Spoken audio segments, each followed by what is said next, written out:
आपका हार्दिक स्वागत है। आज हम भगवान कृष्ण द्वारा बताए गए सबसे सरल और सबसे मधुर मार्ग की बात करेंगे, भक्ति योग। ये वो मार्ग है जहां हम प्रेम से, श्रद्धा से अपने ईश्वर को पा सकते हैं। ये कोई कठिन साधना नहीं, बल्कि हृदय का सीधा संबंध है परमात्मा से। हम सब जीवन में प्रेम की तलाश करते हैं। हमें लगता है कि सच्चा प्रेम भौतिक चीज़ों में, रिश्तों में या सफलता में मिलेगा, लेकिन भगवान कृष्ण हमें सिखाते हैं कि सबसे शुद्ध और सबसे स्थायी प्रेम तो स्वयं ईश्वर के प्रति है। जब हमारा प्रेम उस परम सत्ता की ओर मुड़ जाता है, तो हमारा जीवन अर्थपूर्ण हो जाता है और हमें सच्ची शांति मिलती है। भक्ति योग गीता के अनुसार केवल मंदिर में घंटी बजाना या पूजा करना नहीं है। ये एक जीवन शैली है, एक दृष्टिकोण है। ये हर कर्म को, हर विचार को, हर भावना को ईश्वर से जोड़ने का अभ्यास है। सोचिए, जब हम किसी को बहुत प्रेम करते हैं तो हम हर पल उसी के बारे में सोचते हैं, उसी के लिए कुछ करना चाहते हैं। भक्ति योग में भी यही होता है। हमारा मन, हमारी इंद्रियां, हमारी वाणी, सब कुछ कृष्ण में हो जाता है। भगवान कृष्ण भगवद गीता में कहते हैं, पत्रम पुष्पम फलम तोयम यो में भक्त्या प्रयच्छति तदहम भक्त्युपहृतमश्नामि प्रयतात्मनः।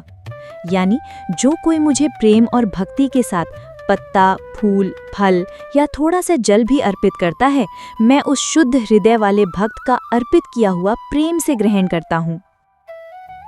ये श्लोक कितना गहरा संदेश देता है। ईश्वर को हमारी दौलत, हमारी ताकत या हमारी विद्वता नहीं चाहिए।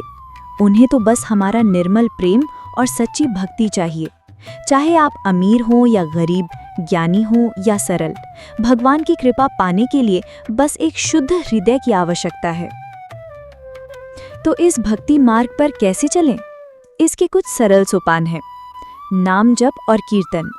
भगवान के नामों का उच्चारण करना, उनका जप करना और उनके गुणों का गुणगान करना, ये आपके मन को एकाग्र करता है और ईश्वर से जोड़ता है।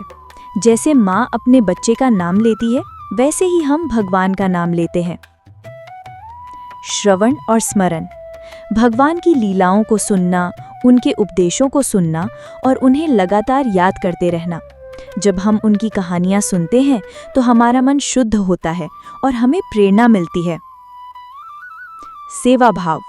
अपने हर कर्म को ईश्वर की सेवा के रूप में देखना। चाहे आप घर का काम कर रहे हों, ऑफिस में हो या किसी की मदद कर रहे हों, अगर आप उसे ईश्वर को समर्पित करके करते हैं तो वो भक्ति बन जाती है। मूर्तियां और चित्र। भगवान की मूर्तियों या चित्रों के माध्यम से उन्हें याद करना और उनसे संबंध स्थापित करना, ये हमारे मन को केंद्रित करने में मदद करता है। शरणागति। पूर्ण रूप से स्वयं को ईश्वर की इच्छा पर छोड़ देना, ये विश्वास करना कि वही आपके सबसे अच्छे मित्र और मार्गदर्शक हैं। अपनी सभी चिंताओं को उन्हीं पे छोड़ देना। भक्ति योग सिर्फ एक धार्मिक क्रिया नहीं है, ये तनाव से मुक्ति का, शांति पाने का और जीवन में परम आनंद का मार्ग है। जब आप भक्ति के मार्ग पर चलते हैं तो आपको बाहर कहीं कुछ खोजने की जरूरत नहीं पड़ती, क्योंकि सच्ची खुशी आपके भीतर ही प्रकट होने लगती है।